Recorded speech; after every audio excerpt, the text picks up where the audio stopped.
समस्त दर्शक एवं भक्तवृन्दहरू, महाभारतको कथा श्रवण गर्ने क्रममा आज हाम्रो जसमा द्रुपद राजाको दरबारमा गएर अर्जुनले मत्स्य भेदन गरेर द्रौपदीलाई प्राप्त गरेका थिए। अगाडि आज भाग 5 मा हामी कथा श्रवण गरिरहेका छौँ। अब जब 5 जना पाण्डवहरूको विवाह द्रौपदीको साथमा विधिपूर्वक सम्पन्न भयो, तब भगवान श्री कृष्ण स्वयं भेट गर्नका लागि धेरै सुनका गरगहनाहरू, मूल्यहरू, कपडाहरू अनि हात्ती घोडाहरू, असंख्य मनोहर असंख्य चिजहरू लिएर पाण्डवहरूलाई भेट्नको लागि भनेर भगवान श्री कृष्ण आउनुभयो। जब भगवान श्री कृष्ण आएर 5 पाण्डवहरूलाई आज सम्पूर्ण अमूल्य उपहारहरू दिनुभयो, द्रुपदले पनि आज बिदावारी गरे। युधिष्ठिरले भगवान श्री कृष्णलाई खुसीको लागि त्यस भेटलाई स्वीकार पनि गरे र 5 जना पाण्डवहरूको विवाह द्रौपदीसँग भएको कुराले सबै देशका राजाहरूसम्म खबर पुगिसकेको थियो। तर जब यो कुरा कौरवहरूको समक्ष पुग्यो, तब उनीहरूको हालत नराम्रोसँग बिग्रियो, किनकि उनीहरूसँग त सबै चिज थियो, तर पाण्डवहरूको उन्नति प्रगतिमा जल्ने एउटा बानी थियो। पाण्डवहरू त सारा उनीहरूलाई छोडेरै एक प्रकारले जंगलको यात्रा नै बिताइरहेका थिए। तर पनि आज दुर्योधनको मनमा यो ईर्ष्या र डाहा दिनानुदिन बढ्दै गयो। सबैभन्दा पहिले यो खबर दृष्टिविहीन धृतराष्ट्रलाई गएर सुनाए अनि दुर्योधन यस समयमा आफ्नो बुबाको छेउमा निराश हालतमा गएर बसेको थियो। उसलाई एकमात्र चिन्ताले सताइरहेको थियो दुर्योधनलाई कि पाण्डवहरू ऊभन्दा धेरै बलवान हुँदै गइरहेका छन्। यदि यस्तै हालत रह्यो भने हस्तिनापुरको राजगद्दी पाण्डवहरूको हातमा पुग्छ र उनीहरूको दास बनेर म बस्नुपर्ने हुन्छ। अब पाण्डवहरूलाई कसरी मार्ने? बदलाको क्रोधमा उ त आज स्वयं दृष्टिविहीन भइरहेको थियो, अन्धो भइरहेको थियो दुर्योधन। पाण्डव अब पुनः हस्तिनापुर आइरहेका छन् र उनीहरू आउने बित्तिकै आफ्नो राज्यको अधिकार त माग्छन्, तब दिनै पर्छ, किनकि भीष्म पितामह कहिल्यै पनि अन्याय गर्दैनन्। उनी त धर्मपुत्र पनि हुन्, भीष्म पितामह। त्यसैले धृतराष्ट्र आफ्नो छोराको मनको दुःख बुझ्दथ्यो र उनको पनि प्रथम इच्छा यही थियो कि हस्तिनापुरको राजगद्दीमा मात्र दुर्योधन नै बसोस्। तर भीष्म पितामह हौन्जेलसम्म उसको एक केही पनि चल्दैन थियो। यसै कारणले अब त एउटै उपाय मात्र बाँकी रह्यो, राज्यको अंशबण्डा। जब 5 पाण्डवहरू फर्केर राजधानी हस्तिनापुर पुगे, तब त्यहाँका प्रजाहरूले 5 पाण्डवहरूको बडा हार्दिक स्वागत गरे, सम्मान गरे। दुर्योधन त पहिलादेखि नै भित्रैबाट जलिरहेको थियो। उसको लागि त अब एक क्षण पनि पाण्डवहरूको साथ बस्न मन्जुर नै थिएन। भाइ दाजुभाइ नै एक आपसमा शत्रु हुन्छन्, तब त्यहाँ नि अंशभण्डा हुँदो रहेछ। दुर्योधनले भने अनुसार नै राज्यका ठुलाहरूको सभा भयो, सभा बोलायो र जसमा भीष्म पितामह, गुरु द्रोणाचार्य सहित धेरै विशिष्ट व्यक्तिहरू जम्मा भए। अन्तिममा यही निर्णय भयो कि शान्तनुको राज्यको अंशभण्डा कौरवहरू र पाण्डवहरूमा बराबर गरियो र यो अंशभण्डा दुवै परिवारलाई मान्य थियो। पाण्डवहरू बिचाना हस्तिनापुर छोडेर हिँडे र उनीहरूले आफ्नो नयाँ राजधानी इन्द्रप्रस्थ नाम गरेको राजधानीमा बसाए। पाण्डवहरूले दिनरातको परिश्रमबाट आफ्नो नयाँ राज्यलाई यति धेरै सुन्दर, यति धेरै सभ्य बनाए कि विदेशबाट आएकाहरू, देशबाट आएका मान्छेहरू त्यसलाई हेर्न आउँदथे र मनै प्रशंसा पनि गर्दथे र भन्थे कि पाण्डवहरूले त धरतीलाई नै आज स्वर्ग बनाइदिए, यस्तो राज्य पृथ्वीमा हेर्न हरेक कसैले पाइन्न, यही भन्दथे। अब दुर्योधनको मनमा त पाप खाँदा भरिएको थियो। उसको अन्न पनि पापैमय थियो। त्यति मात्रै होइन, त्यो पापमय अन्न खाएको हुनाले दुर्बुद्धि दुर्योधनको मन पनि, उसको शरीरमा पनि पाप पनि खाँदै नै भरिएको थियो। उसले आफ्नो गुप्तचर इन्द्रप्रस्थमा पनि छोडेको थियो। पाण्डवहरूको हालत बुझ्नको लागि उहाँ पनि छोडेन र उसलाई पाण्डवहरूको हरेक क्षणको खबर ल्याउने गुप्तचरहरूले कार्य गरिरहन्थे।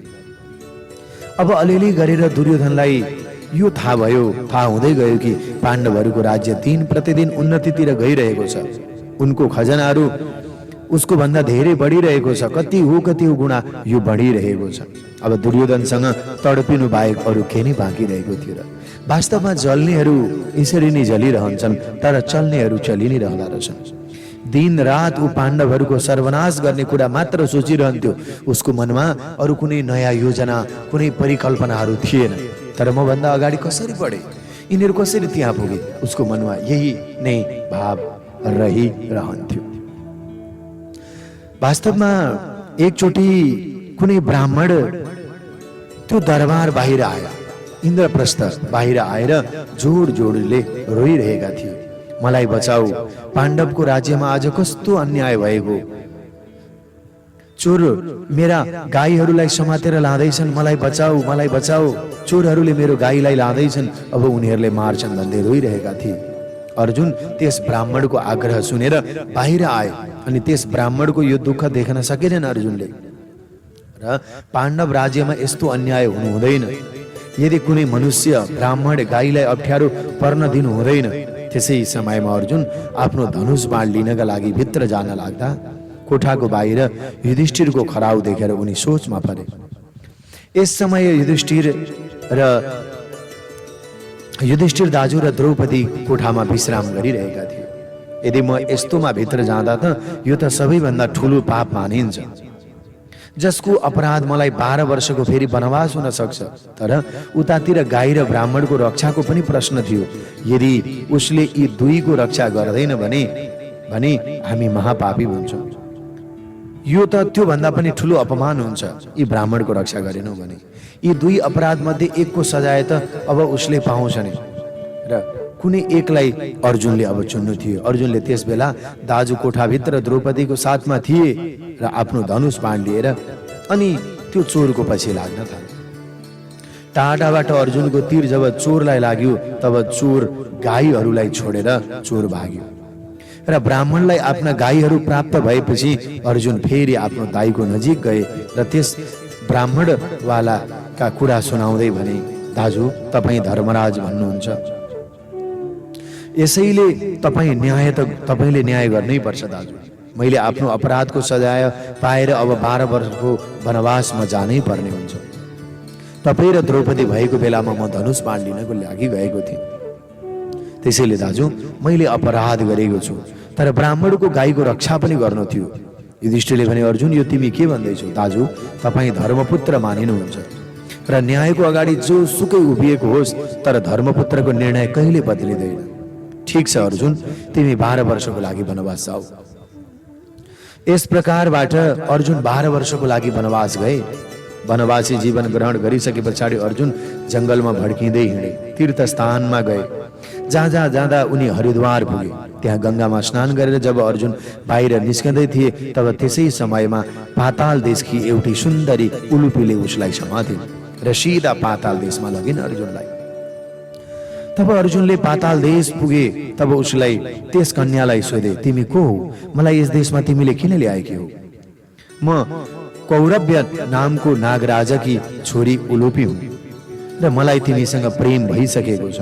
यसैले तिमी मसँग विवाह गर्नको लागि मैले तिमीलाई यहीँ ल्याएकी हुँ। हेर सुन्दरी, मलाई मेरो दाजु धर्मराज युधिष्ठिरले 12 वर्षसम्म वनवास दिएका छन्। यस बीचमा म कसैसँग विवाह गर्न सक्छु र न कसैसँग बस्न पनि सक्छु। मलाई तपाईको बारेमा सबै थाहा छ, तर तपाईँ यो त हेर्नु कि म कति दुखियारी हुँ। तपाईको अगाडि रोइरहेको छु। दुखीको रक्षा गर्नुहोस्, तपाईको धर्म हो। यदि तपाईँ मेरो मनोकामना पूरा गर्नु भएन भने म आत्महत्या गर्छु। त्यसको पाप पनि तपाईलाई नै लाग्छ। उलुपीको कुरा सुनेर अर्जुनले उसको इच्छा पूरा गरिदिए। फेरि बिहान हुने बित्तिकै पुनः अर्जुन हरिद्वार आए। जाँदाखेरि नागकन्याले अर्जुनलाई वर दिइन् कि आजभन्दा पछि कुनै पनि जलचर प्राणीबाट तपाईलाई कुनै पनि डर हुँदैन। सारा पानीका प्राणीहरू तपाईको अधीनमा रहनेछन्। अर्जुनलाई आशीर्वाद मिल्यो। यहाँबाट अर्जुन फेरि तीर्थस्थानतिर हिँडे। जाँदा जाँदा मणिपुर सागरको किनारमा पुगे। त्यहाँ धर्मात्मा चित्रवाहनको राज्य थियो। उनकी युवा कन्या चित्राङ्गा धेरै नै सुन्दरी थिइन्, जसलाई देख्ने बित्तिकै अर्जुनको मन पग्लियो र उसलाई पाउनका लागि अर्जुनले उसको पिता चित्राङ्गदसँग भेटे। र उनलाई प्रणाम गर्दै दुवै हात जोडेर प्रार्थना गरे, हे राजन, म कुलीस वंशको क्षत्रिय हुँ, म पाण्डव वंशको क्षत्रिय हुँ, म तपाईँकी छोरीसँग विवाह गर्न चाहन्छु।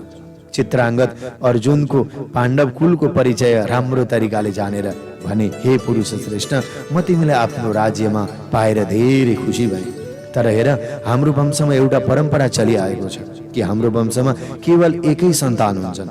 अब मेरी यी कन्या घरबाट गइन् भने म के गर्नु? त यसको केही उपाय पनि त होला महाराज। एउटै उपाय छ, त्यो के भने, हे अर्जुन, जोसुकै मेरी छोरीको पेटबाट पहिलो छोरो हुन्छ उसलाई तिमीले मलाई दिनु पर्दछ र यसले मेरो वंश पनि चलिरहन्छ र तिम्रो मनोकामना पनि पूरा हुन्छ। मलाई तपाईँको यो शर्त मन्जुर छ राजन। यस पछाडि अर्जुनको विवाह त्यस सुन्दरीसँग पनि भयो। विवाहपछि दुवै पति पत्नी त्यही आनन्दले बसे। केही समय पछाडि चित्रान दादाको कोखबाट एउटा पुत्रले जन्म लियो, जसको नाम भयो विष्णुवाहन नाम राखियो।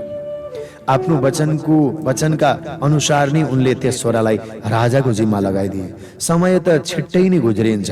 अर्जुनलाई यो त थाहा थियो कि उसलाई आफ्नो वनवासको दिन पनि पूरा गर्नु छ। यसैले त्यहाँबाट उनी दक्षिण भारततर्फ अब हिँडे। त्यहाँ गएर उनले सौभद्र तीर्थमा गएर अर्जुनले स्नान गरे र त्यहाँ गोहीको रूपमा बसेकी कुबेर प्रेयसी वर्गा नाम गरेकी अप्सरा पनि थिए, जसलाई कुनै मुनिले श्राप दिएर गोही बनाइदिनु भएको थियो र उसलाई 4 मित्रहरूलाई अर्जुनको कारणले फेरि मानव जीवन प्राप्त भयो। र त्यहीनेरि अर्जुनसँग भगवान श्रीकृष्णको पनि भेट भयो र उनले अर्जुनलाई द्वारिकापुरी लिएर जानुभयो। भगवानले दुवैको मित्रता त पुरानो त थियो, तर यो अब पहिले भन्दा अझ गाढा भयो। दुवै मित्र आनन्दले द्वारिकामा नि बसिरहेका थिए। एक दिन अर्जुनले श्रीकृष्णकी बहिनी सुभद्रालाई देखे। तब उनको त्यो चञ्चल इच्छा मन उनको त्यो सुन्दरतामा अगाडि मोहमा गएर पग्लियो। श्रीकृष्णलाई पनि यस कुराको ज्ञान भयो कि उनले सुभद्रासँग छिटो प्रश्न गरे, हेर बहिनी, यदि तिमीलाई अर्जुन राम्रो लाग्छ भने सुभद्रा, तिमीले चाहे उसैसँग विवाह गर्न सक्छौ। म साथी हुनाले म उसलाई पनि यो सल्लाह दिन्छु कि अर्जुन उनीसँग विवाह गर। त्यसैले श्रीकृष्णको कुराबाट स्पष्ट थियो कि यी दुवै पक्ष राजी भए बीचमा तेस्रोले के गर्न सक्छ र श्रीकृष्णलाई यो पनि थाहा थियो कि अर्जुन यस्तो वीर, यस धरतीमा अर्जुन जस्तो वीर अरू कोही छँदै छैन। तर उसको अगाडि यो समस्या थियो कि दाजु बलराम यो कुरालाई सायद मान्नुहुन्न थियो अर्जुनलाई दिनको लागि। यसैले उनले राजनीतिक चाल चले र अर्जुनसँग भने कि पहिले तिमी सुभद्रालाई हरण गर, त्यस पछाडि सबै काम ठिक हुन्छ। भयो पनि त्यही रात अर्जुनले सुभद्रालाई लिएर कतै गायब भयो र बलरामजीले जब थाहा भयो तब उनले त्यही समयमा अर्जुनसँग रिसाएर श्रीकृष्णसँग गएर बलरामजीले भन्नुभयो, हेर भाइ, तिमीले हाम्रो वंशमा कलङ्क लगाइदियो, तिमीले पनि उसँग युद्ध गर्न हिँड्नु पर्छ, किनकि उसले हाम्रो बहिनीलाई हरण गरेर लिएर गएको छ। तिमीले कस्तो मान्छे बोलायो? भगवान कृष्णले भन्नुभयो, दाजु बलराम, म तपाईँको भावनालाई राम्रोसँग जान्दछु, तर यस तरिकाले रिसमा अन्धो हुनु हुँदैन। र रिसमा अन्धो हुनुभन्दा अगाडि पहिले यो त सोच्नुहोस्, अर्जुनले हाम्रो वंशको अपमान गर्यो वा सम्मान गर्यो? अर्जुन यस्तो वीर यस धरतीमा कोही पनि छैन दाजु। यस्तो उच्च वंश र महावीरको साथ यदि हाम्री बहिनीको विवाह हुन्छ भने यो हाम्रो सौभाग्य हो। श्रीकृष्णले धेरै धैर्यका साथमा आफ्नो दाइ बलरामलाई सम्झाउनु भयो। जब बलरामको रिस सेलायो तब श्रीकृष्णले सुभद्रा र अर्जुनलाई जंगलबाट फिर्ता बोलाएर दुवैको विवाह द्वारिकामा गरिदिनु भयो। यतापट्टि अर्जुन र श्रीकृष्णको मित्र पनि निकै धेरै गाढा सम्बन्धित पनि भयो र उनीहरूको मित्रता झन अगाडि बढ्दै गयो। अग्निदेवले यता ब्राह्मणको रूपमा श्रीकृष्ण र अर्जुन दुवैसँग नै खाण्डव वन चलाएको समयमा इन्द्रद्वारा गरिएको भयङ्कर वर्षबाट बच्नको लागि सहायता मागेका थिए। त्योभन्दा अगाडि अग्निदेवले यो वनलाई 7 चोटि जलाउन असमर्थ भइसकेका थिए, तर यसचोटि यी दुईको सहायता पाएर खाण्डव वन जलाउन सफल भए। यसैले अग्निदेव र अर्जुनमा मित्रताको सन्धि पनि भयो। यहीबाट उनको मित्रता मय दानवसँग पनि भयो।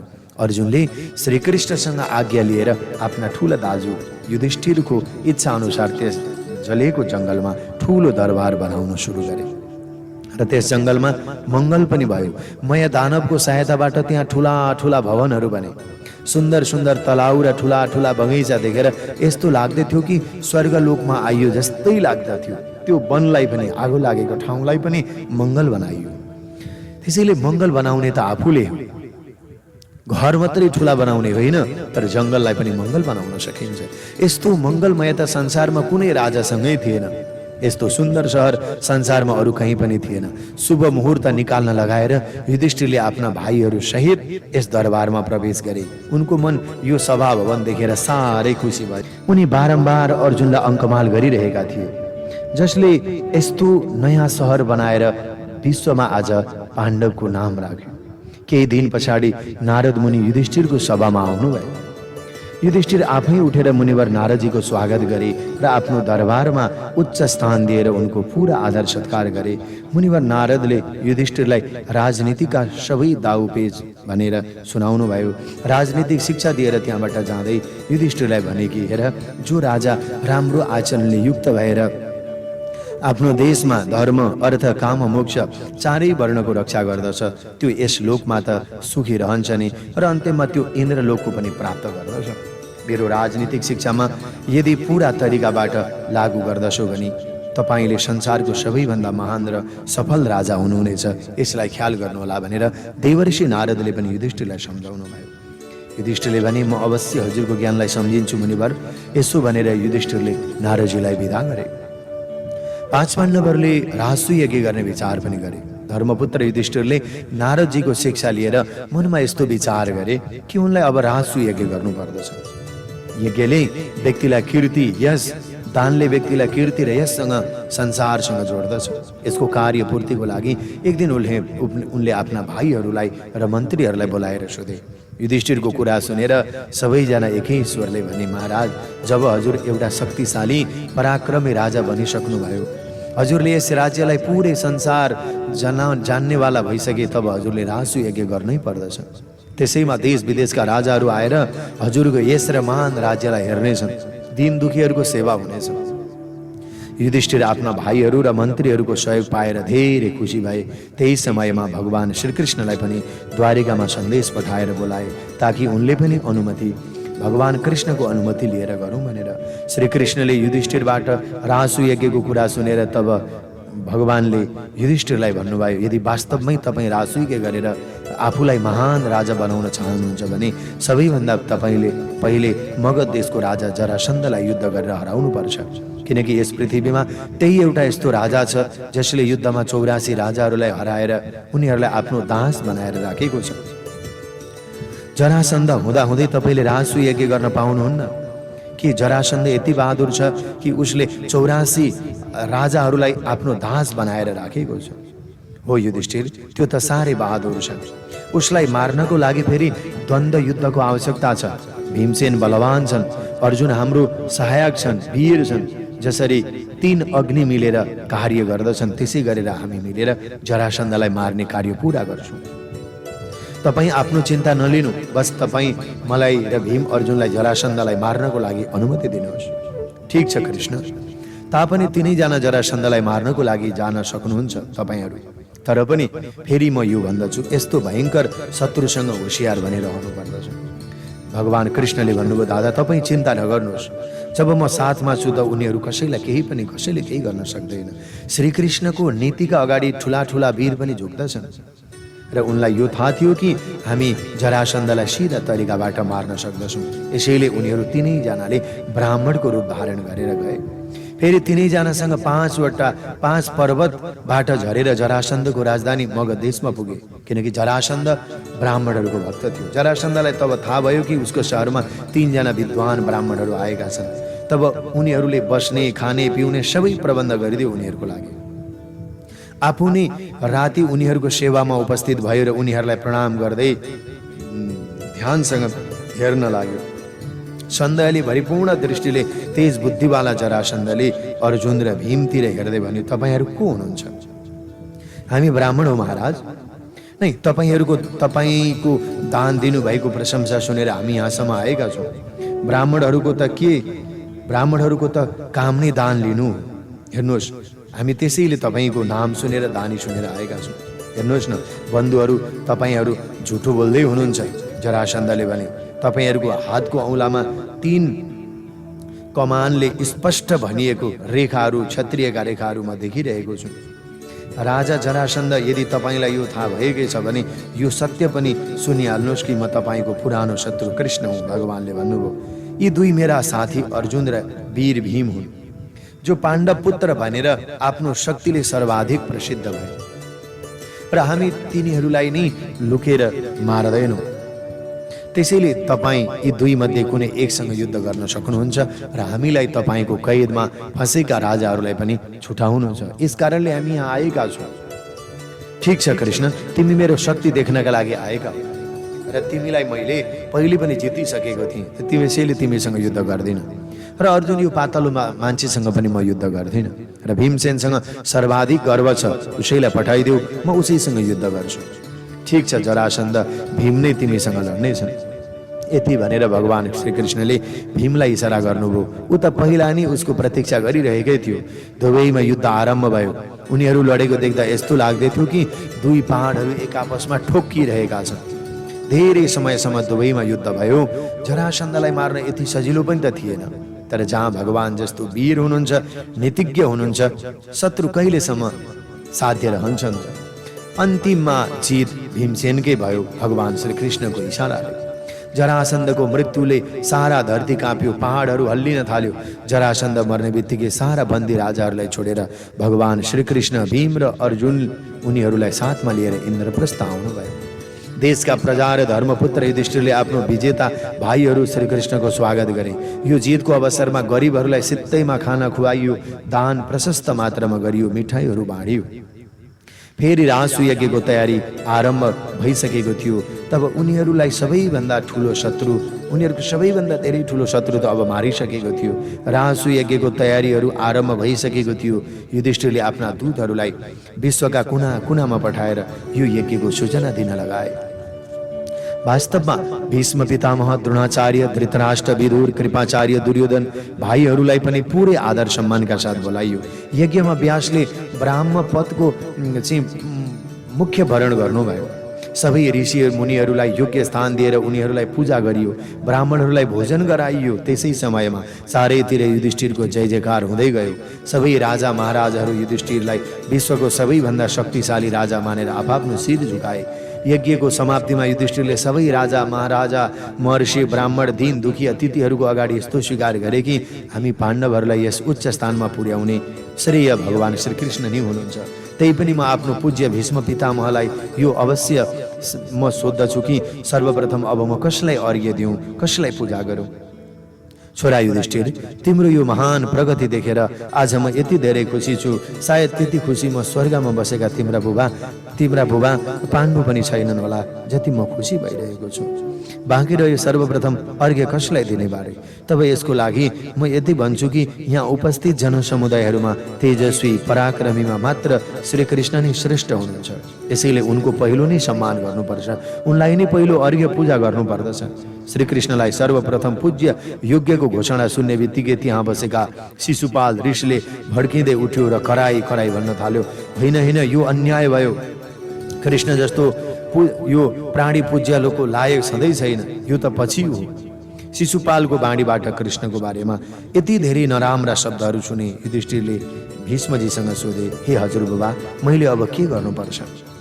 बाबु युधिष्ठिर, डराउनु पर्ने कुरै छैन। मैले पहिले नै तिम्रो कर्तव्यको निश्चय गरिसके। जब श्रीकृष्ण चुप छन् तबसम्म यो बोल्छ। जब भीष्मजीको मुखबाट यो शब्द सुन्ने बित्तिकै शिशुपाल अझै रिस गर्न थाल्यो र ऊ कराउँदा कराउँदै भीष्मतिर फर्केर कर्किन थाल्यो, हे भीष्म, तिमी पनि नीच हौ, तिमी कुकर्मी हौ, तिमी कुलद्रोही हौ, तिमी नपुंसक हौ। आफ्नो हजुरबुबाको बारेमा यस्तो नराम्रो शब्द सुन्दा सँगै बसेका भीमलाई रिस उठ्यो र उनले आफ्नो गदा लिएर बज्रिनवाला थिए। भीष्मजीले रोकिदिएर भने, बाबु भीम, शान्त हो। शिशुपाल श्रीकृष्णलाई पनि टेढो मेढो कुरा भन्न थाल्यो। युद्धको लागि पनि तयार भइसकेको थियो। र उसलाई आफ्नो बहादुरीप्रति धेरै घमण्ड थियो। त्यसै समयमा श्री कृष्णलाई पनि क्रोध आयो। आफ्नो ठाउँबाट उठेर भन्नुभयो, हे राजाहरू, यो दुष्ट हाम्रो नातेदार नै हो, मेरै फुपूको छोरो हो, फेरि पनि यसको हामीसँग भयङ्कर दुश्मनी छ। यसले यदुवंशीहरूलाई समूल नष्ट गर्नको लागि भरपूर प्रयास गर्यो। यसले हाम्रो द्वारका जलाउन पनि प्रयास गर्यो। मेरो पिताको अश्वमेध यज्ञमा बाधा हाल्नका लागि उनको घोडा समातेको यसैले हो। तपस्वी वसुकी पत्नीलाई समातेर बलात्कार गर्नेवाला पनि यही दुष्ट हो। कुन मुखले कुन कुरा गरिरहेको छ? यस्तो पापीको बोझले यो धरती पनि काँप्दछिन्। यसैले अब यसलाई जीवित रहने कुनै अधिकार छैन। यस्तो भन्दै भगवान श्रीकृष्णले सुदर्शन चक्र प्रहार गरिदिनु भयो। शिशुपालको गर्दन उडेर गयो। त्यस पछाडि एउटा दिव्य शक्ति निस्क्यो र त्यो पापीको अन्त्य भएर गयो। अब त्यस शिशुपालको अन्त्य भइसके पछाडि पाण्डवहरूको उन्नति देखेर दुर्योधन झन झन जल्न थाल्यो। जङ्गलमा मङ्गल गर्नेको उनीहरूको मात्र काम थियो। वास्तवमा उनीहरूको सोच, सभ्यता र शिष्टता नै महान थियो। अब युधिष्ठिरको त्यो प्रगतिलाई देखेर ऊ आफै चाहिँ द्रोह गर्ने हुँदा, ऊ आफै जल्ने हुँदा उसको कस्तो चाहिँ त्यो यज्ञमा गएर अपमान भयो, त्यो भने भोलिको कथाले हामीलाई सुनाउनेछ। दर्शक एवं भक्तवृन्दहरू, महाभारतको कथा श्रवण गर्ने क्रममा भाग 5 का कथाहरूलाई यही